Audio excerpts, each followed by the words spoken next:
నమస్కారం. నా TV news వార్తలకు స్వాగతం. ముందుగా వార్తల్లోని ముఖ్యాంశాలు. బీజేపీ వస్తే 6 నెలల్లో యూసీసీ అమలన్న అమిత్ షా. ప్రతి పౌరుడికి సమాన హక్కుల లక్ష్యం. బహుపత్నీత్వంపై నిషేధం.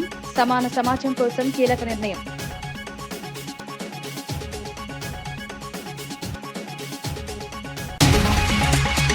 కాంగ్రెస్ బీఆర్ఎస్ బొమ్మ బొరుసులున్న రఘునందన్ విమర్శ. కాళేశ్వరంపై పూర్తి సీబీఐ విచారణ. ఒకరినొకరు కాపాడుకుంటున్నారన్న ఆరోపణలు. రైతుల సమస్యలపై నిర్లక్ష్యం.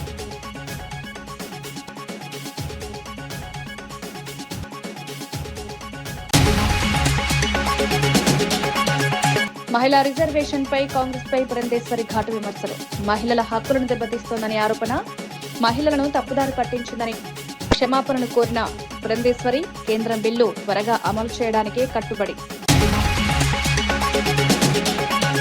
రైతు బంధు ఆలస్యాలపై కేసీఆర్ కు సీతక్క కౌంటర్. గతంలో 161 రోజులు ఆలస్యం జరిగిందన్న సీతక్క, 9 రోజుల్లోనే రైతు భరోసా జమ. అబద్దాలతో ప్రజలను మభ్యపెట్టలేరని వ్యాఖ్య.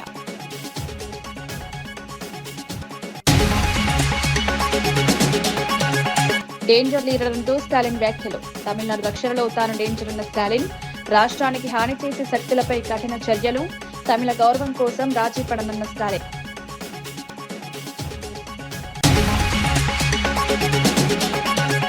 జగిత్యాల జిల్లా సభలో కేసీఆర్ చేసిన వ్యాఖ్యలను ప్రభుత్వ విప్ వేముల వీరేశం తీవ్రంగా ఖండించారు. కేసీఆర్ మాటల్లో వాస్తవం లేదని, అవి పాత చింతకాయ పచ్చడిలా ఉన్నాయని విమర్శించారు. మాటల్లో విషయం కంటే విషమే ఎక్కువగా ఉందని మండిపడ్డారు. మిషన్ భగీరథపై బహిరంగ చర్చకు తాను సిద్దమని సవాల్ విసిరారు. తన నియోజకవర్గంలో ప్రతి ఇంటికి నల్లా నీళ్లు అందించామని నిరూపిస్తే రాజీనామా చేస్తారని ప్రకటించారు. అభివృద్ధిపై తప్పుడు ఆరోపణలు చేయడం సరైంది కాదన్నారు. రేవంత్ రెడ్డి ప్రభుత్వం చేస్తున్న పనులను చూసి ఓర్వలేకే ఈ విమర్శలు చేస్తున్నారని పేర్కొన్నారు.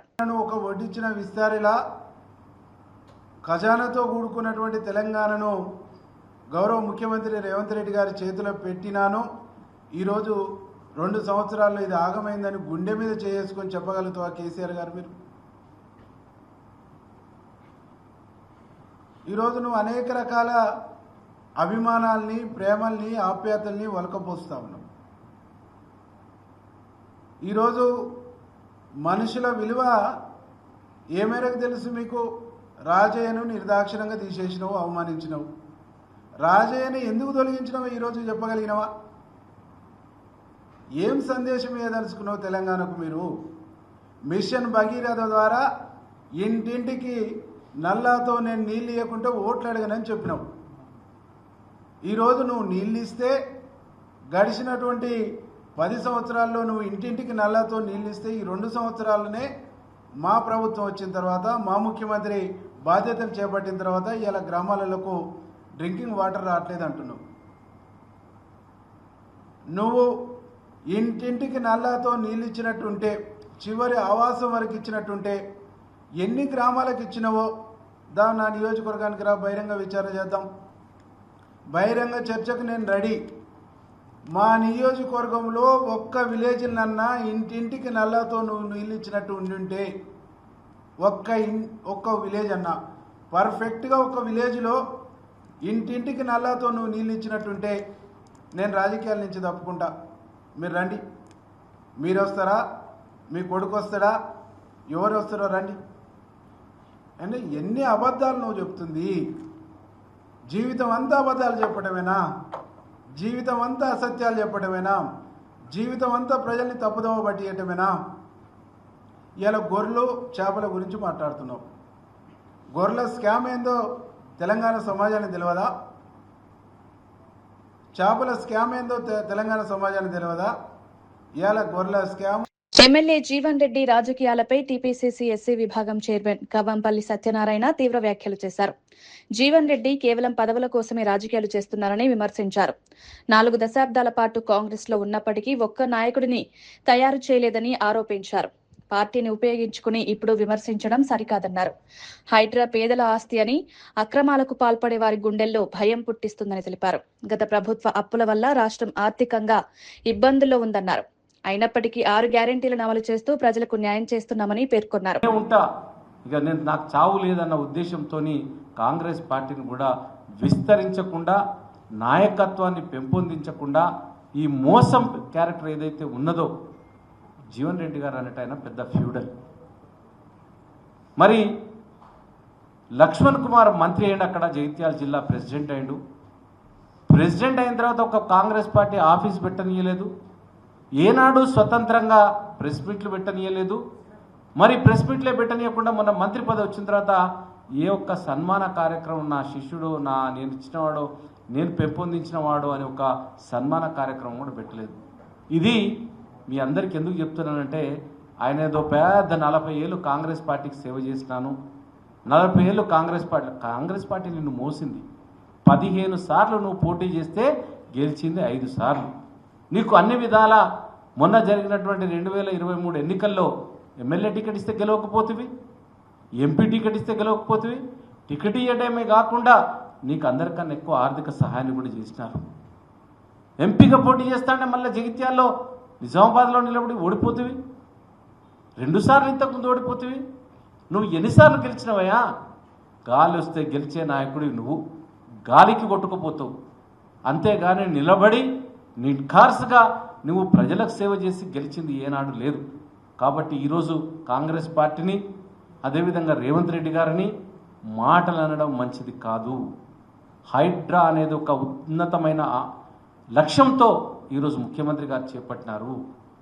హైడ్రా అనేది పేద ప్రజలు అదే మురికి కాలువ పక్కన పడుకోవాలి, ఆ మురికి వాసనలే చూస్తూ ఉండాలి, వాళ్ళ జీవితాలకు మార్పు లేదని గొప్పగా ఆలోచించి ఈ పేద ప్రజలకు ఒక మంచి ఇల్లునివ్వాలి, మంచి బ్రతుకు తెరువునివ్వాలి, మంచి ఉద్యోగాన్ని ఇవ్వాలి, అదేవిధంగా ఈ మూసిని కూడా ప్రక్షాళన చేయాలన్న లక్ష్యంతో ముఖ్యమంత్రి గారు ముందుకు వెళ్తూ ఉంటే, హైడ్రా మీరు కబ్జా చేసినవన్నీ ఎక్కడ పోతాయనే ఉద్దేశంతో ఈరోజు హైడ్రాను ముంచేస్తారన్నారు. మీరు చేసిన ధరణి పేరు మీద చేసినటువంటి మోసాలను మేము ఈరోజు ఎండగడతా ఉన్నాం. ఈ బేనామీలను మీరు ఎక్కడెక్కడైతే పెట్టినారో మొన్న నేను చూసినాం. మనం మఖీం 800 ఎకరాలు కబ్జా పెట్టినాడు, దాన్ని తీయడం తప్పంటావా? చంద్రశేఖరరావు గారు చెప్పాలి. ఈరోజు చంద్రశేఖరరావు గారు అంటా ఉన్నాడు, హైడ్రాను మేము వస్తే హుస్సేన్ సాగర్లో పడేస్తాం. మరి హైడ్రా మీలాంటి కబ్జా కోరుల పాట అది ఒక యుద్ధం చేస్తూ ఉన్నది, అస్త్రం. అది పేదలకు బలహీనులకు అది అస్త్రం. పేద ప్రజల భూములను కబ్జా చేసి హైడ్రా ఎప్పుడైతే అప్రోచ్ అవుతున్నారో వాళ్ళందరికీ కూడా పేద ప్రజలకు మళ్ళీ భూములు ఇచ్చే కార్యక్రమాన్ని చేపడతా ఉన్నారు. మరి ఈరోజు మన కేసీఆర్ గారు చెప్తా ఉన్నారు, నువ్వు ఎన్ని కబ్జాలు చేసినావో తెలియదా? నీ అల్లుడు కబ్జాలు, నీ కొడుకు కబ్జాలు, నీ బిడ్డ కబ్జాలు, నీ యొక్క మహిళా రిజర్వేషన్ల అంశంపై రాజమండ్రి ఎంపీ దగ్గుబాటి పురంధేశ్వరి కాంగ్రెస్ పార్టీపై తీవ్ర విమర్శలు చేశారు. మహిళలకు ఇవ్వాల్సిన రిజర్వేషన్ల ప్రయోజనాలను కాంగ్రెస్ బలహీనపరచాలని చూస్తోందని ఆరోపించారు. గతంలో మహిళలను తప్పుదారి పట్టించి హక్కులను దూరం చేసినందుకు కాంగ్రెస్ క్షమాపణ చెప్పాలని డిమాండ్ చేశారు. కేంద్ర ప్రభుత్వం మహిళలకు త్వరగా న్యాయం చేయాలనే ఉద్దేశంతో రాజ్యాంగ సవరణ బిల్లును తీసుకొచ్చిందని పేర్కొన్నారు. మహిళల సాధికారత కోసం బీజేపీ కట్టుబడి ఉందన్నారు. రాజకీయ ప్రయోజనాల కోసం మహిళల హక్కులను అడ్డుకోవడం సరైంది కాదన్నారు. మహిళలకు సముచిత స్థానం కల్పించేందుకు ప్రభుత్వం అన్ని చర్యలు తీసుకుంటుందని పురంధేశ్వరి స్పష్టం చేశారు. సవరణలన్నీ తీసుకొచ్చినటువంటి సందర్భంలో ప్రతిపక్ష పార్టీలు ఇండి కూటమి ఏదైతే ఉందో ఏ విధంగా దేశ మహిళల్ని వంచారో మీరందరూ కూడా చూశారు. ఇవాళ కనుక మీరు మహిళా రిజర్వేషన్ బిల్లు కనుక మీరు పాస్ చేసినట్లయితే మీరు ప్రతి తల్లికి, ఏ తల్లి అయితే తన సర్వస్వం తన సంతానానికి ఇచ్చిందో కానీ ఏం ఎక్స్పెక్ట్ చేయలేదు ఆ తల్లికి మీరు ఇస్తున్నట్టుగా మీరు భావించాలి. అదేవిధంగా ఏ బిడ్డ అయితే, ఆడపిల్ల అయితే ఇన్ని సంవత్సరాలు నిరీక్షిస్తూ కూర్చుందో ఆ బిడ్డకి ఫలితంగా మీరు ఈ రిజర్వేషన్ అందించాలి. అన్నింటికంటే మిన్నగా బాబాసాహెబ్ అంబేద్కర్ గారు ఏదైతే మహిళలకి సమానత్వం కల్పించాలి అని, అంటే అన్ని రంగాల్లో, అంటే రాజకీయ రంగం కూడా ఉంది కదా, దానికి అనుగుణంగా కూడా వాళ్ళకి సమానత్వం కల్పించాలి అనేటువంటి భావన ఏదైతే ఆ మహాత్ముడికి ఉందో దానికి నిజమైనటువంటి నివాళిగా ఈ బిల్లు పాస్ చేయాలి అని చెప్పి అభ్యర్థించినా కూడా ఇవాళ వాళ్ళు ఒక రకంగా దేశంలో ఉన్నటువంటి మహిళల్ని మోసం చేశారు. వాళ్ళు ఖచ్చితంగా దేశంలో ఉన్నటువంటి మహిళలకి క్షమాపణ చెప్పాల్సినటువంటి అవసరం ఖచ్చితంగా ఉన్నది. ప్రభుత్వ పథకాలను ప్రజలకు చేరవేయడంలో పార్టీ కార్యకర్తల పాత్ర కీలకమని మంత్రి దామోదర్ రాజనరసింహ పేర్కొన్నారు. ప్రభుత్వ పనులను ప్రజలకు సమర్థంగా వివరించడం కార్యకర్తల బాధ్యత అని తెలిపారు. సమన్వయం లోపిస్తే పార్టీకి నష్టం జరుగుతుందని హెచ్చరించారు. విజయాలు ఓటములు రాజకీయాల్లో సహజమని, కానీ కార్యకర్తలను గౌరవించడం నాయకుడి లక్షణమన్నారు. రాబోయే ఎన్నికల కోసం ఇప్పటి నుంచే సిద్ధం కావాలని సూచించారు. పార్టీ బలోపేతానికి ప్రతి కార్యకర్త కృషి చేయాలని పిలుపునిచ్చారు. డిజిటల్ హెల్త్ కార్డ్స్ ఈరోజు ఆరోగ్యశ్రీలో 5 లక్షలు ఉంటే దానికి 10 లక్షలు పెంచారు. ఈ రకంగా ప్రజలకు సంక్షేమమే కాకుండా అభివృద్ధి, medical college, nursing college, Jogipet nursing college, ఆరోగ్య శాఖకు సంబంధించి డయాలసిస్ సెంటర్స్ అవసరం ఉన్నా, అడిషనల్ బెడ్స్ అవసరం ఉన్నా మంజూరు చేసినాము. ఒక సంవత్సరంలో సింగూరు ప్రాజెక్ట్ ని టూరిజం డెస్టినేషన్ గా మారబోతుంది. ఇదో మేము ఈరోజు ఉప ముఖ్యమంత్రులు మంత్రులు అయిపోతే మా బాధ్యత తీరినట్టు కాదు. ఓటమి చూసినాము, గెలుపు చూసినాము, కానీ కార్యకర్తలే విశ్వసించింది, ప్రజలను నమ్మినాం, పార్టీని నమ్ముకున్నాం. రేపు కార్యకర్తలను కాపాడుకునే బాధ్యత మా అందరిపై ఉంది. రాబోయే ఎన్నికలు కలిసికట్టుగా ముందుకు పోదాం, ప్రజలకు సేవ చేద్దాం. రైతుల సంక్షేమమే ప్రభుత్వ ప్రధాన లక్ష్యమని రాష్ట్ర ఫిషరీస్ చైర్మన్ మెట్టు సాయి కుమార్ తెలిపారు. ముఖ్యమంత్రి రేవంత్ రెడ్డి విడుదల చేసిన 2వ విడత రైతు భరోసా నిధులపై ఆయన హర్షం వ్యక్తం చేశారు. గత 10 ఏళ్ల పాలనలో రైతులు ఎన్నో ఇబ్బందులు ఎదుర్కొన్నారని గుర్తు చేశారు. ప్రస్తుత ప్రభుత్వం రైతుల పక్షాన నిలబడి సహాయం చేస్తోందన్నారు. రైతు సమస్యలను పరిష్కరించేందుకు చర్యలు తీసుకుంటున్నామని పేర్కొన్నారు. కేసీఆర్ ఫామ్ హౌస్ కే పరిమితమయ్యారని విమర్శించారు. ప్రజలు ఆయన మాటలను నమ్మే పరిస్థితి లేదన్నారు. రైతుల అభివృద్ధి కోసం ప్రభుత్వం కృషి కొనసాగిస్తుందని స్పష్టం చేశారు. 10 సంవత్సరాలు మామ, అల్లుడు, కొడుకు, బిడ్డ, సటకుని కొడుకులు అందరూ వచ్చి తెలంగాణ రాష్ట్రాన్ని 10 సంవత్సరాలు దోచుకొని, దాచుకొని, పెంచుకొని, పంచుకొని ఇప్పుడు స్థిరంగా నీతులు మాట్లాడుతూ ఉన్నారు, పునీతమైన మాటలు మాట్లాడుతూ ఉన్నారు. మీ అందరినీ కల్లకుంట్ల తారక రామారావు గారిని, తన్నీరు హరీష్ రావుని, అదేవిధంగా జోగిలిపల్లి సంతోష్ రావుని, కల్లకుంట్ల చంద్రశేఖర్ రావుని అందరినీ ఒకటేసారి బొందబెట్టింది 2023 డిసెంబర్ 3న ముఖ్యమంత్రిగా రేవంత్ రెడ్డి గారు ప్రమాణం చేసిన రోజు అది. ఎన్ని మాట్లాడినా, ఎన్ని కపట మాటలు మాట్లాడినా, ఎన్ని ముసరి కన్నీళ్లు కాల్చినా, ఎన్ని దుసరాష్ట్ర కౌగిలించున్నా మీరు 10 సంవత్సరాలు ఫామ్ హౌస్కే పరిమితం కావాల్సిందే. కల్వకుంట్ల చంద్రశేఖరరావు గారు ఇప్పుడు ప్రతిపక్ష హోదాలు ఉన్నారు. ముఖ్యమంత్రి గారు ఒక మాట చెప్పిరంటే అది 100కు 100% చేసి చూపిస్తున్న ఘనత యనుమల రేవంత్ రెడ్డి గారిది మాత్రమే. చెప్పిన ప్రకారంగా మిమ్మల్ని అధికారించమన్నారు, దించి చూపించారు. 2029లో బీఆర్ఎస్ పార్టీకి ప్రతిపక్ష హోదా రాకుండా కూడా చూసుకుంటున్న ప్రతి మాటకు 100కు 100% అది నిజమై తీరుతుంది. వచ్చే ఎన్నికల్లో కల్వకుంట్ల చంద్రశేఖరరావు, తన్నీరు హరీష్ రావు, అదేవిధంగా కల్వకుంట్ల తారక రామారావు కూడా మాజీలు కాక తప్పదు. సిరిసిల్ల, సిద్దిపేట్, S1, S2 ఈ ఇద్దరు తాజా మాజీలు కాక తప్పదు. అహంకారంగా మాట్లాడుతూ ఉన్నారు, మదమెక్కి మాట్లాడుతూ ఉన్నారు.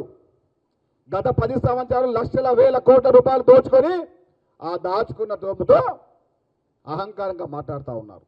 మాజీ సీఎం కేసీఆర్ వ్యాఖ్యలపై మంత్రి సీతక్క ఘాటు విమర్శలు చేశారు. బీఆర్ఎస్ హయాంలో రైతు బంధు పంపిణీ ఆలస్యంగా జరిగిందని గణాంకాలతో సహా వివరించారు. 2018 యాసంగిలో 161 రోజులు, 2022-23లో 148 రోజులు పట్టిందని గుర్తు చేశారు. కానీ ప్రస్తుత ప్రభుత్వం కేవలం 9 రోజుల్లోనే 9,000 కోట్ల రైతు భరోసా నిధులను రైతుల ఖాతాల్లో జమ చేస్తుందని స్పష్టం చేశారు. గతాన్ని మర్చిపోయి మాట్లాడడం సరికాదన్నారు. రైతులను ఇబ్బంది పెట్టిన పాలనను ప్రజలు మర్చిపోలేరని పేర్కొన్నారు. కాంగ్రెస్ ప్రభుత్వం రైతులకు అండగా నిలుస్తుందని తెలిపారు. సందర్భాలు చాలా ఉన్నాయి. అదే విధంగా వాళ్ళు చేసినటువంటి అప్పులు, మేము మొదటి నుంచి చెప్తున్నాం, చేసినటువంటి అప్పులకు వడ్డీలు కట్టడానికే ఈ రోజు ఉన్నంత ఇన్కమ్ అంతా కూడా అటుపోతుంది. వాళ్ళు 11-12% వడ్డీకి తెస్తే మేము 7%కు తగ్గించడం కూడా మన ముఖ్యమంత్రి గారు తగ్గించడం కూడా జరిగింది. కాబట్టి కొన్ని ఆర్థిక ఇబ్బందుల మూలంగానే లేట్ అయినా మేము ఒకవేళ అందుబాటులో ఏదైనా వెసులుబాటు రాగానే అదే 9 రోజులలో 9,000 కోట్ల రూపాయలు వేసినటువంటి చరిత్ర కూడా ఉంది.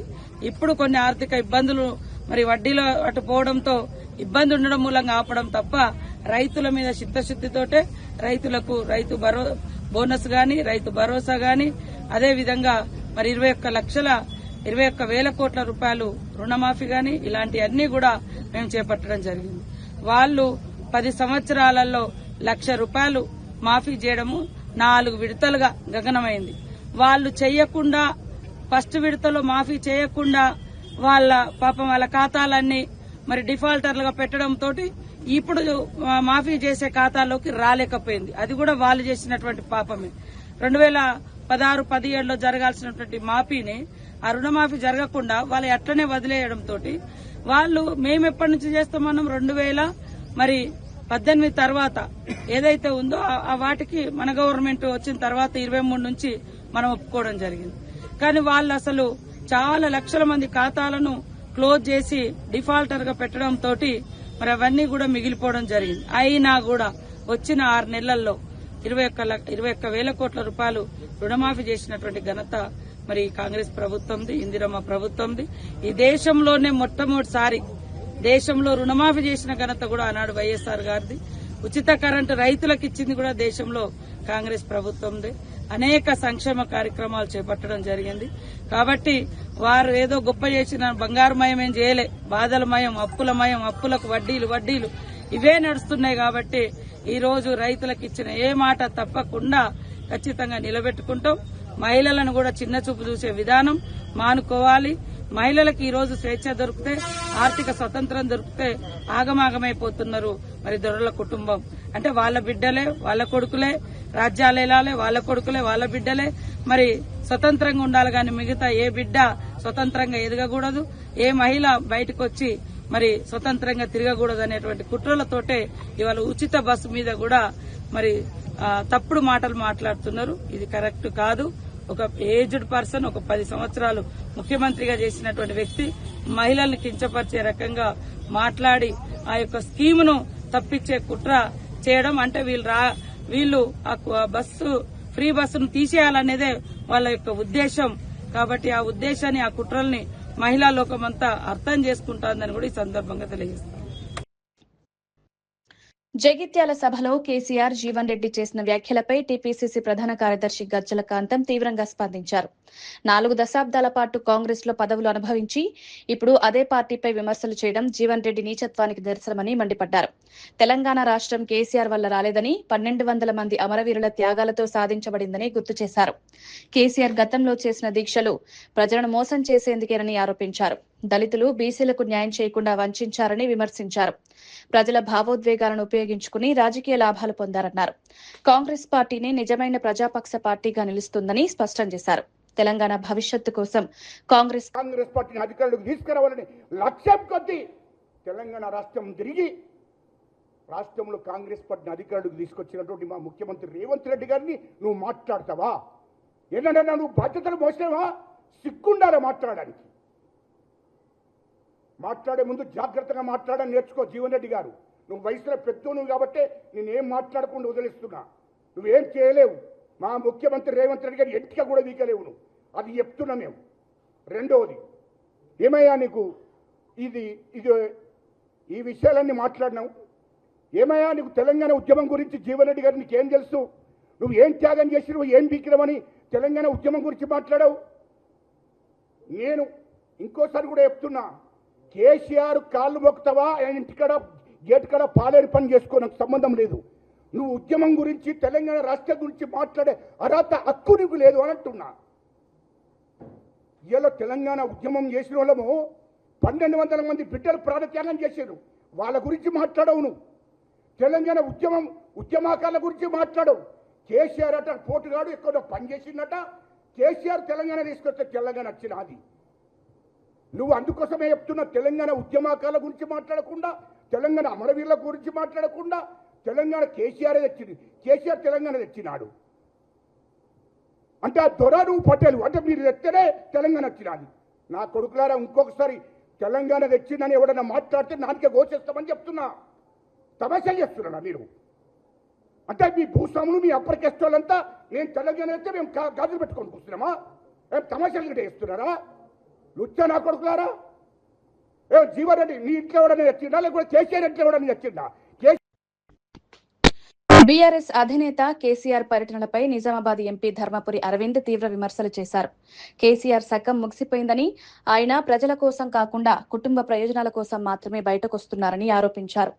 ఏడాదికొకసారి మాత్రమే ప్రజల్లోకి వస్తున్నారని, ఇది టీవీ సీరియల్ లాంటి రాజకీయమని ఎద్దేవా చేశారు. ప్రజల మధ్య నిరంతరం ఉండాల్సిన బాధ్యతను కేసీఆర్ మర్చిపోయారని విమర్శించారు.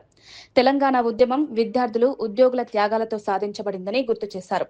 కేసీఆర్ కేవలం దానికి నాయకత్వం వహించారని అన్నారు. ప్రజలు ఇప్పుడు నిజాలను అర్థం చేసుకుంటున్నారని పేర్కొన్నారు. నువ్వు ప్రతిపక్ష నేతవి, ప్రతిరోజు రోడ్డు మీద ఉండాలి, అసెంబ్లీలో ప్రతిరోజు నిలదీయాలి ప్రభుత్వాన్ని. ఏదో సంవత్సరంకోసారి వచ్చి ఊర్ల పేర్లు, కాన్స్టిట్యున్సీల పేర్లు కూడా గుర్తుకొస్తలేవు ఆయనకి. నేను కేసీఆర్ 60లలో ఉన్నాడు అనుకున్నా, అసలు ఏజ్ కూడా చెప్పేసుకున్నాడు ఆయన. 72 అని అంటే నెక్స్ట్ ఎలక్షన్కి 75 ఉంటాడు ఆయన. కేసీఆర్ శకం ముగిసిందయ్యా. ఊరికే నీ కొడుకు కోట్లు వేయరని చెప్పి నువ్వు ఏదో ప్రయత్నాలు చేయకు. It is over. ఈయన చాలా పాయింట్లు మాట్లాడిండండి. ఇగో ఇవన్నీ ఇటు నిండిపోయింది పేజు. ఈ కేసీఆర్ బయటకు వచ్చి 1 by 1 అన్నీ గుర్తు చేద్దాం. దుబాయ్ వలసలు, నాకు ఎన్ఆర్ఐల మీద ప్రత్యేకమైన శ్రద్ధ ఉంటుంది. నాకు సీరియల్ వస్తాయి, మంచి మంచివి, కొత్త సీజన్లు వస్తాయి. 2 సంవత్సరాలకి సీజన్ వచ్చినాక మళ్ళీ 2 సంవత్సరాలు గ్యాప్ ఇచ్చి షూటింగులు చేసి కొత్త సీజన్ వస్తుంది. అట్లా కేసీఆర్ కూడా. రాష్ట్ర రాజకీయాల్లో కాంగ్రెస్, బీఆర్ఎస్ పార్టీలపై బీజేపీ ఎంపీ రఘునందన్ రావు తీవ్ర వ్యాఖ్యలు చేశారు. ఈ రెండు పార్టీలు బొమ్మ బొరుసు లాంటివని విమర్శించారు. ఓటుకు నోటు కేసులో రేవంత్ ను కేసీఆర్ కాపాడారని, ఇప్పుడు కాళేశ్వరం కేసులో కేసీఆర్ కుటుంబాన్ని రేవంత్ కాపాడుతున్నారని ఆరోపించారు. కాళేశ్వరం ప్రాజెక్టుపై పూర్తి స్థాయి సీబీఐ విచారణ ఎందుకు చేయడం లేదని ప్రశ్నించారు. రైతుల సమస్యలపై ఇరు పార్టీలు నిర్లక్ష్యం వహిస్తున్నాయని మండిపడ్డారు. ప్రజలు ఈ విషయాలను గమనిస్తున్నారని అన్నారు. 2026 తర్వాత బీఆర్ఎస్ రాజకీయంగా నిలవదని అభిప్రాయం వ్యక్తం చేశారు.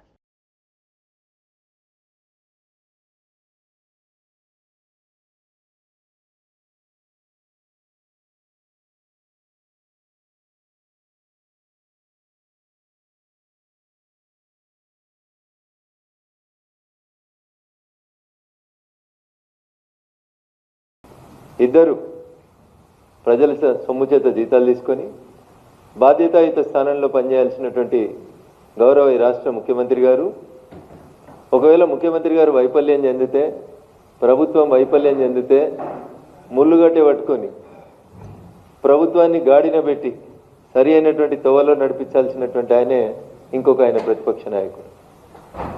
దాదాపు అన్ని దినపత్రికలలో పొద్దుగా లేచి ఇద్దరు కలిసి తెలంగాణ రాష్ట్రాన్ని అభివృద్ధి చేసేందుకు, తెలంగాణ రాష్ట్ర ముఖ చిత్రాన్ని మార్చేందుకు ఏమేమి హామీలు ఇచ్చిరో చూద్దామని పొద్దుగా లేచి పేపర్లు చదివినండి. 3 గంటలు చదివాను అన్ని పేపర్లు, తెలుగు, హిందీ, ఇంగ్లీష్, ఉర్దూ అన్ని చదువుకొని వచ్చి. ఒక ఆయన అంటాడు నా సాగు కోరుతున్నారు, వాని సంగతి చూస్తా అంటాడు. ఇంకొక ఆయన అంటాడు వాళ్ళకి ప్రతిపక్ష హోదా రాకుండా చేస్తా నేను, లేకపోతే నా పేరు మార్చుకుంటా అంటాడు. అన్న, నువ్వు పేరు మార్చుకుంటే ఈ రాష్ట్ర ప్రజలకి ఏం రాదు. ఆయన సచ్చినా మాకేం రాదు, బతికినా మాకేం రాదు.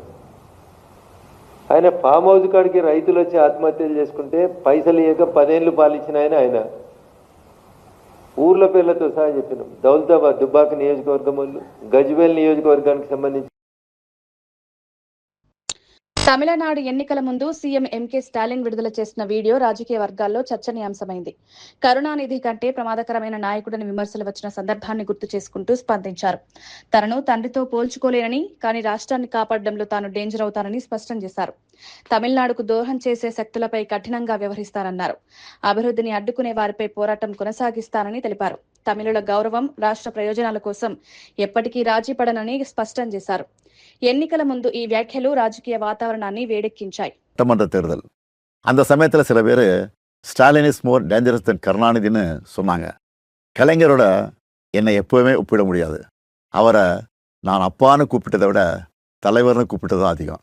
அப்படிப்பட்ட தலைவரை விட நான் மோர் டேஞ்சரஸ்னு அவங்க சொல்லும்போது எனக்கு ஒன்றே ஒன்று தான் தோணுச்சு. தமிழ்நாட்டை வஞ்சிக்க நினைக்கிறவங்களுக்கும் நம்மளோட வளர்ச்சியை தடுக்க நினைக்கிறவங்களுக்கும் நான் என்றைக்குமே டேஞ்சர் தான். இதில் தலைவர் கலைஞரை விட ஒரு படி மேலே இருக்கேன்னா அது எனக்கு பெருமை தானே. ஏன்னா இதெல்லாம் நம்ம தமிழர்களுடைய பிளட்லேயே இருக்குது. என் மேலே நம்பிக்கை வச்சு நீங்கள் என்ன சிஎம் ஆக்கி 5 வருஷம் ஆச்சு. ஸ்டாலின் சார் சிஎம் ஆனதெல்லாம் ஓகே, இந்த 5 வருஷத்தில் மக்களுக்கு என்ன பண்ணியிருக்கீங்க அப்படின்னு யாராவது கேட்டால் நம்மளால் மணிக்கணக்கா ஏன் நாள் கணக்காக கூட பேச முடியும். முக்கியமாக எப்போவுமே தமிழ்நாட்டை வஞ்சிக்கிற ஒன்றிய அரசை எதிர்த்து தமிழ் மக்களுக்காக சண்டை செஞ்சிருக்கிறத இன்னும் பெருமையாக என்னால் சொல்லிக்க முடியும். சமூக நீதியுடன் கூடிய வளர்ச்சிங்கிறது தான் நம்முடைய முதன்மையான குறிக்கோள். அந்த வகையில் கர்ப்பிணி பெண்களுக்கு மகப்பேறு உதவித்தொகை, மகளிர் உரிமை தொகை, மகளிர் விடியல் பேருந்து பயணம், தோழி மகளிர் விடுதி, மக்களை தேடி மருத்துவம்னு கருவில் இருக்கிற குழந்தையிலிருந்து வயது முதிர்ந்த மூத்த குடிமக்கள் வரைக்கும் எல்லாரும் பயனடைகிற மாதிரி நிறைய திட்டங்களை கொண்டு வந்தோம். நம்மக்கிட்ட காசு இருந்தால் எடுத்துப்பாங்க, நிலைமை இருந்தால் பிடிங்கிப்பாங்க. ஆனால் படிப்பு மட்டும் யாராலையும் உங்கள்கிட்ட இருந்து எடுத்துக்கவே முடியாதுன்னு ஒரு சினிமா வசனம் இருக்குது. அது 100க்கு 100 உண்மை. நான் பதவியேற்றதிலிருந்து மாணவர்களை சந்திக்கும் போதெல்லாம் இதே கருத்தை தான் சொல்லிக்கிட்டு இருக்கேன். கல்வி ஒன்று தான் உங்ககிட்ட இருந்து யாரும் திருட முடியாத ஒரே சொத்து. அதனால தான் స్కూల్లో కాలే ఉణువు తిట్టాం. కాలేజ్ స్టూడెంట్ పశ్చిమ బెంగాల్ ఎన్నికల ప్రచారంలో కేంద్ర మంత్రి అమిత్ షా కీలక వ్యాఖ్యలు చేశారు. ఈ ఎన్నికలు కేవలం ప్రభుత్వ ఏర్పాటుకే కాకుండా రాష్ట్ర భవిష్యత్తుకు సంబంధించినవన్నారు. చొరబాటుదారుల సమస్యను ప్రధానంగా ప్రస్తావిస్తూ బీజేపీ అధికారంలోకి వస్తే వారిని గుర్తించి బయటకు పంపిస్తామని హామీ ఇచ్చారు. మమతా బెనర్జీ ప్రభుత్వం చొరబాటుదారులను కాపాడుతోందని ఆరోపించారు. రాష్ట్ర భద్రత, అభివృద్ధి కోసం బీజేపీకి మద్దతునివ్వాలని ప్రజలను కోరారు. घुसपैठियों से मुक्त बनाने का चुनाव है, घुसपैठियों से मुक्त। कुल्टी वालों मुझे बताओ, बंगाल से घुसपैठिए को निकालना चाहिए या नहीं निकालना चाहिए?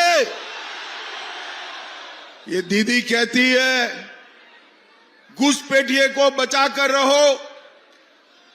मैं आपको वादा कर जाता हूं, 23 तारीख को कमल के निशान पर बटन दबा दीजिए। 5 तारीख को भाजपा सरकार बना दीजिए। बंगाल में से एक एक घुसपैठियों को चुन चुन कर निकालने का काम। వార్తలు ముగించే ముందు ముఖ్యాంశాలు మరోసారి.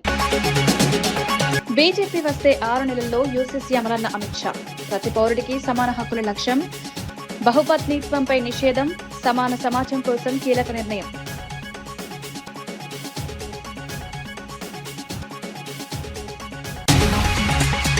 కాంగ్రెస్, బీఆర్ఎస్ బొమ్మ బొరుసులున్న రఘునందన్ విమర్శ. కాళేశ్వరంపై పూర్తి సీబీఐ విచారణ. ఒకరినొకరు కాపాడుకుంటున్నారన్న ఆరోపణలు. రైతుల సమస్యలపై నిర్లక్ష్యం.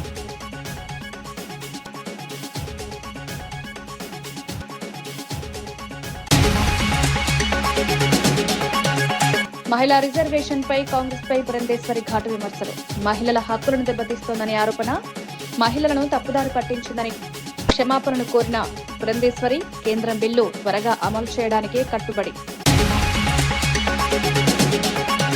రైతు బంధు ఆలస్యాలపై కేసీఆర్ కు సీతక్క కౌంటర్. గతంలో 161 రోజులు ఆలస్యం జరిగిందన్న సీతక్క. 9 రోజుల్లోనే రైతు భరోసా జమ. అబద్దాలతో ప్రజలను మభ్యపెట్టలేరని వ్యాఖ్య.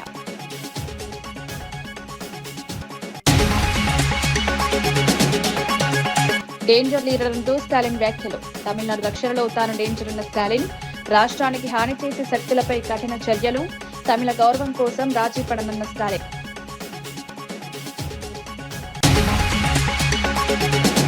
ఇవి ఈనాటి వార్తా విశేషాలు. మరో బులెటిన్లో మళ్ళీ కలుద్దాం. నమస్కారం.